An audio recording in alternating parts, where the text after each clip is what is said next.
Hey everybody, Zal here. Welcome back to another episode of Water Not Included. I'm sure I've used that catchphrase in the past, but it's very appropriate for the video that's about to come up. So the good news is that this is the final catch-up video that I've had to make. So I'm pretty much caught up to where the only other footage I've taken was from my play that happened last night. It is a little bit still behind because over the holidays I played a lot and did a lot of changes, and I actually just wasn't recording, so we're going to skip like 100 cycles forward or 50 cycles forward.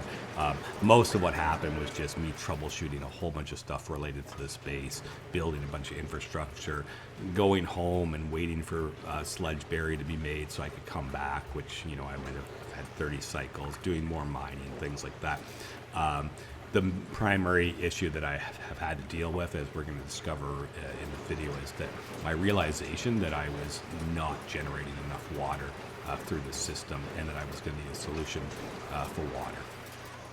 So this video is basically me exploring the various concepts of how I was planning to deal with the water. It's slightly a little bit shorter, but if I had taken the footage from last night and combined it into this video, it would have felt a little disjointed, as well as the video would have been too long. So I decided to just sort of compile this one into a shorter one.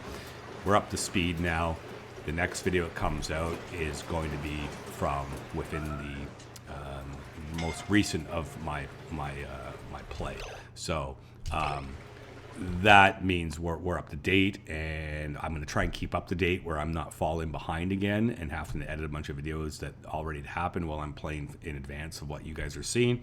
So comments going forward are really appreciated, simply because we'll be in sync with each other and I'm not going to fall behind again. So anyhow, with that being said, enjoy the video, and really appreciate it if you consider subscribing. I'm up to 38 subscribers with a goal of 50, hoping to hit that before the new year, although that's coming very quickly. Please hit the like button on the video. It really helps a lot, and hitting the like button is completely free. And so it just means the world to me if you can help support the channel, if you like the content. So with that being said, enjoy the video. So I have to say, Houston, we have a problem. I've done the math again, and I severely underestimated the water that I was going to need for this entire master plan of mine. I think it was because I always was calculating, thinking about 8 dupes oxygen, and or not 8 dupes for the food, and then 8 dupes for the oxygen, and the water use required. Not realizing this takes 500 grams a second, so it's really more like 13 dupes plus all these plants. But I did the math out, and it's right now I'm not even coming close to the amount of water generation that I'm going to require to be running what I've got going. And the worst part is, this is a great setup. I like it a lot and everything, but it's technically I need oxygen for 13 dupes. I don't need oxygen for the amount it's outputting. I'm considering, though, that it might be possible to eliminate one of these, but these things are using 1,000 grams per second. And this thing's throughout its entire dormancy period, amped up, from everything I can tell, is only able to output, this is like average output per activity cycle, 1,200 grams per second, and that's with 2 geotuners. But if I need 2,000 to run this thing, and then I need I believe it's like 1,000 for this, I think I'm pushing close to 3,000 required right now. And even if I got rid of one of these, I don't think it's necessarily going to bring me close. And it's not a matter of just slapping more geotuners down, because that's just going to make the bleach and everything, the cost of that, go up. So I have a water issue. And this map, I've looked it over again, and there's a volcano here, and there's literally no other sources of water other than natural gas for power, which turns into polluted water. But this doesn't generate anything close to the kind of 67.5 grams per second times 3 I mean, it's something, but it's not. Even if I converted everything and was using every last drop of natural gas that comes spewing out of here into water, that's not going to add up. I definitely don't think I can count on the landfall from meteor showers. You know, I'm not sure how much would be produced by the amount of snow that's falling. I mean, it could be considerable, but I don't think it's realistic to set up some kind of operation of melting snow and reclaiming all this. I mean, I could think about it, but I'd have to do some research. I don't think that's an option either. So, at a little bit of an impasse here, because my only real solution that I've come up with, and it might be what I'm going to have to do, is to start running water from the other base here by rocket ships, fueling up and bringing cargo loads. Now, the good news is we're extremely close to each other.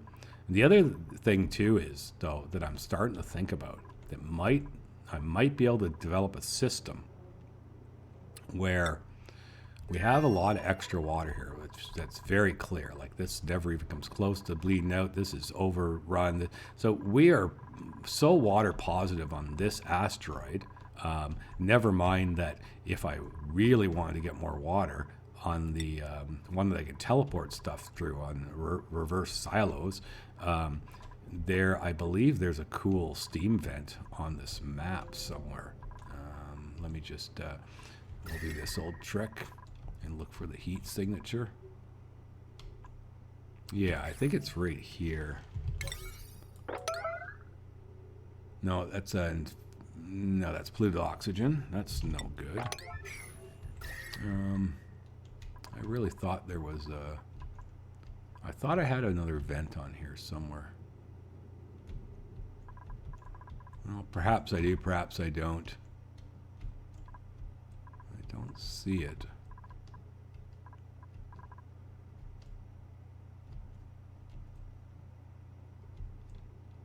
No, anyways, point is that even the main world is so water positive that I'm wondering if it's feasible to use the interplanetary launcher, which you can launch water, and I'm pretty sure the max 200 kilograms, but I can launch it like extremely fast. As we've seen before when I've been sending steel and stuff, it takes literally no time to get there. So I can launch it so that it would be automated, essentially, where I don't have to worry about loading my ship up and bringing water all the time. I might be able to automate sending water to the other planet, then receiving it, with the beacon guiding them in, and then it gets unpacked in one of these things, because you can unpack liquids and then flow it out.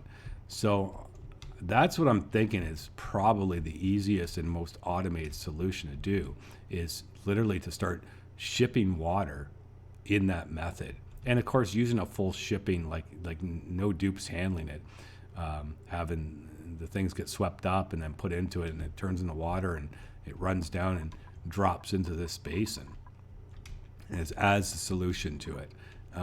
Now, it's not critical to really get that going quickly, because we're in an active period, and so far it's kind of holding up. And like I say, I got some other water I can utilize, so I've got some time to throw something together. But it's just a question of what's going to be the easiest, quickest, and best method.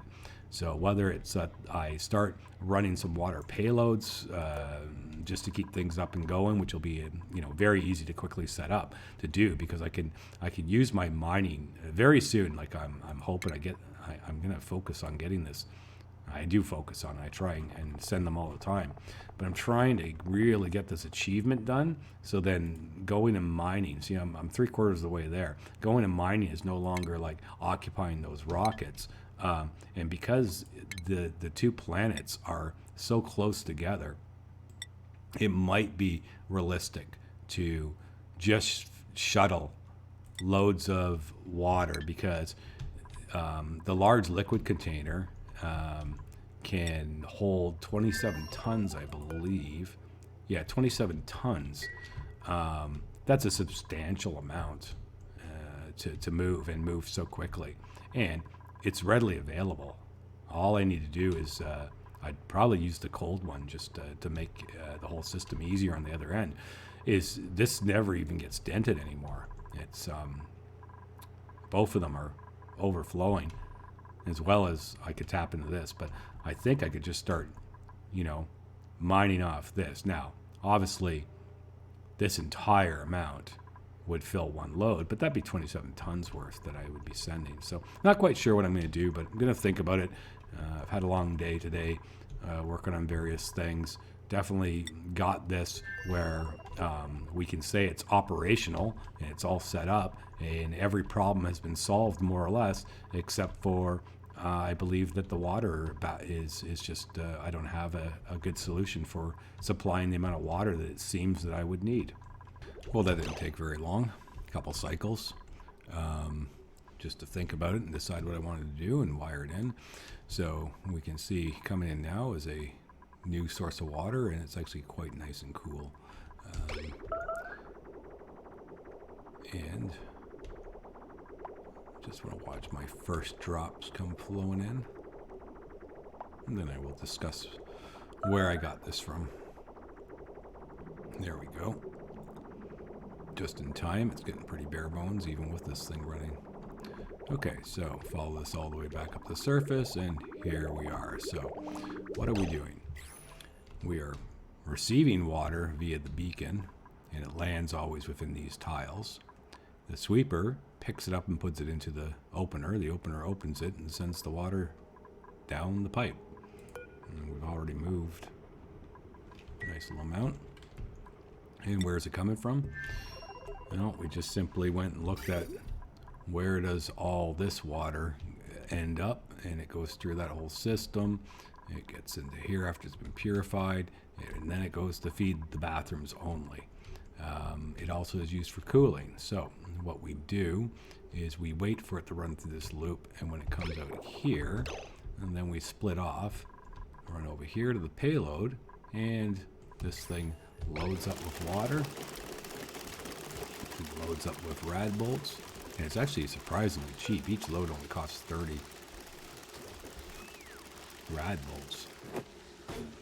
There it goes, boom. And it just launched, and we'll just keep on doing that at a fairly good rate. I'm not sure how fast it'll be. I'll have to, determine that, and of course make sure that this thing can support that, but so far it's supporting it just fine. I've just started it though. But yeah, what a simple solution. A lot easier than I thought it was going to be to set up, honestly. More water comes pouring down. So it'll be a matter of seeing if... It's amazing how the asteroids are connected now with all these tools, rockets and launching stuff, and even automation, right? So like I could hook up automation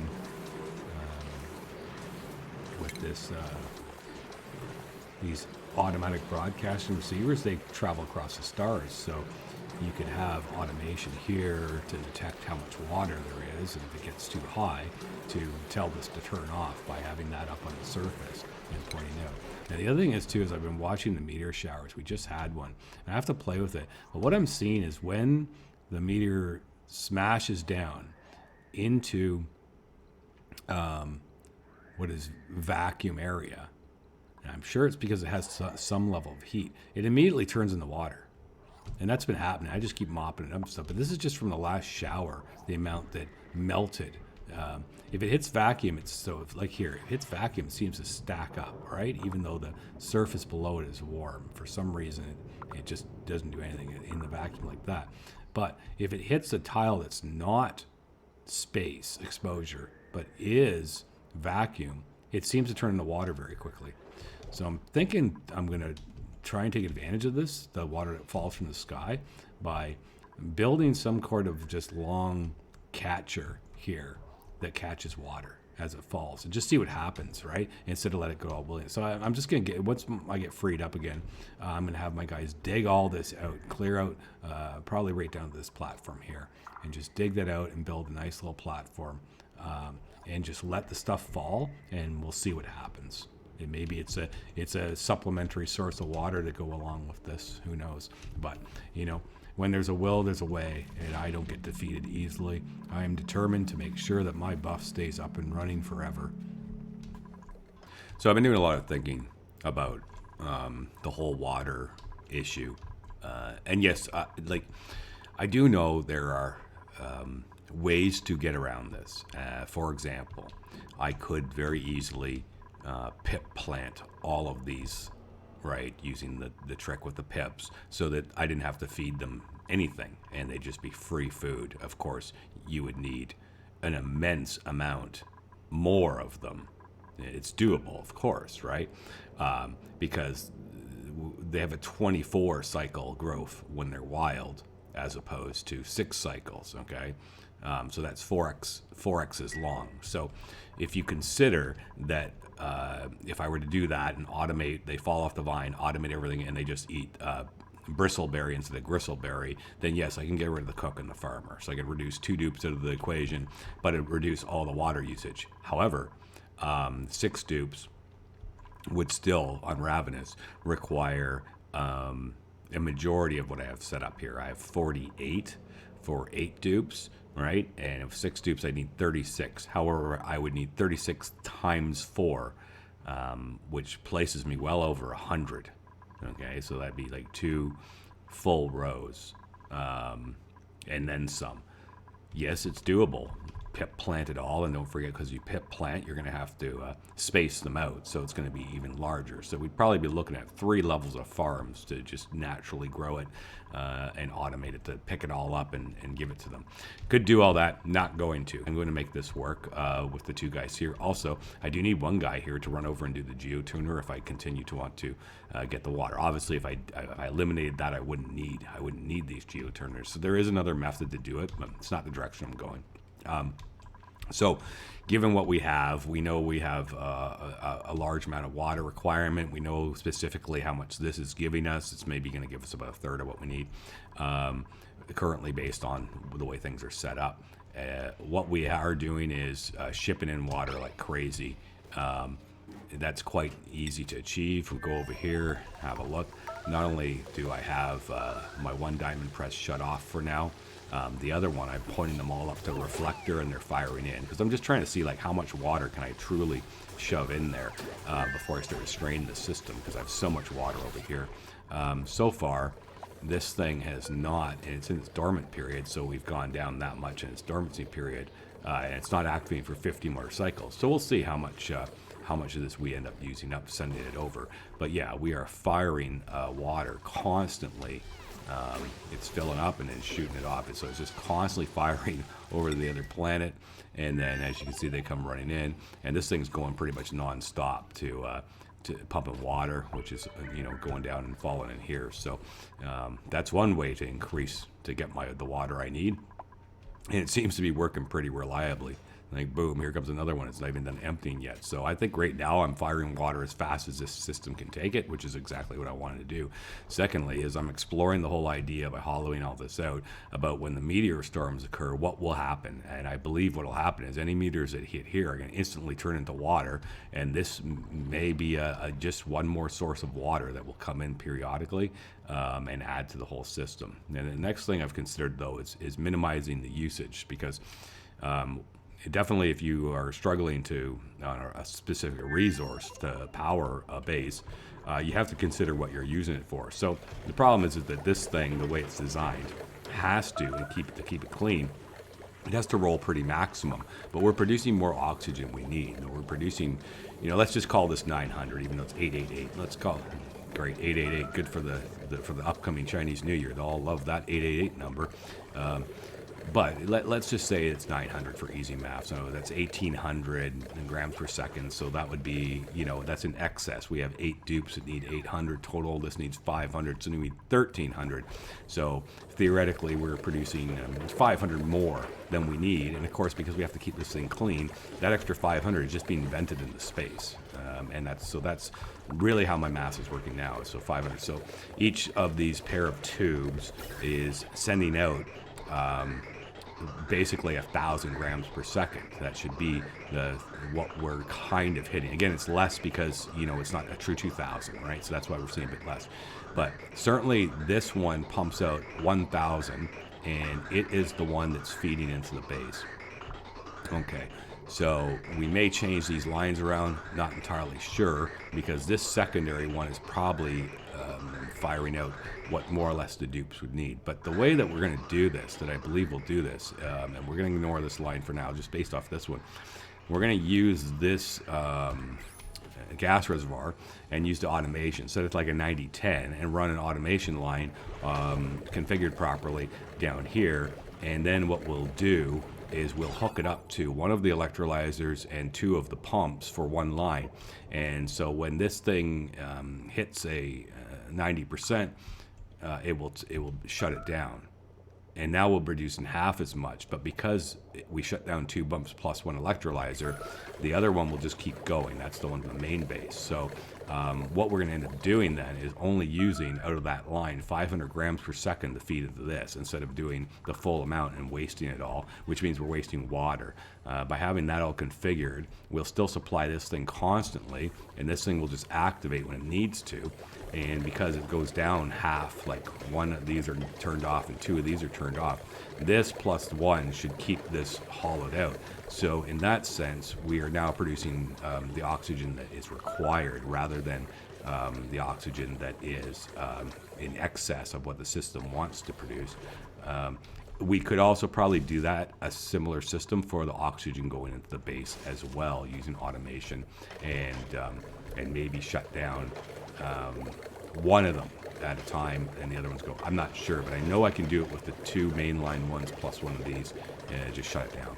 And so what that'll do is that'll cut down our water usage that is being wasted into oxygen that's just being vented that I have no use for. So I think that's going to be the next step once I get my dupes back here, is to see if we can get that system and if it will work. And if it does, that now just reduced our water usage. And then another thing I'm going to do related to the water incoming is we might actually now be generating too much water, which would be good, because in all honesty, I don't want to use the geotuner setup. I'd really love to just get rid of this. If we can fire water from the other plant plus this thing on just normal, and eliminate the need to be bringing in gold and outside resources in that respect, that would be to me a positive thing. So I'd really like to get rid of all this and not geotune this thing. It would also help keep this thing cooler as well. And if we do that, then we basically supply all the water from this on regular mode. From the water will fire in, and then we'll see what we generate off how much meter of the snow we can capture and melt in order to further augment the system. And what we will do as well for automation, we'll put in a hydro sensor, so that, and we'll probably build it up a lot higher, but we'll have a hydro sensor, and what it'll do is have to send a signal all the way up to somewhere up here, and then we would be using from the automation, we'll end up using the broadcaster and basically sending a signal to turn off and on this system over here, which is firing into space. Like there'll be a receiver on this end, and then when we have enough water, this will just stop sending it, so that we're not going to be sending too much over. So that I think I'm going to wire in, and that's probably the solution to how we want to set up this buff base, where it really does become independent. I really never liked the idea that I was going to have to run materials in here. I would much rather, and I was always planning to maybe automate this and firing those materials over, but much better to just fire the water over and be able to take all this out and not use it. So that's the plan that I'm going to be working on for the next little bit.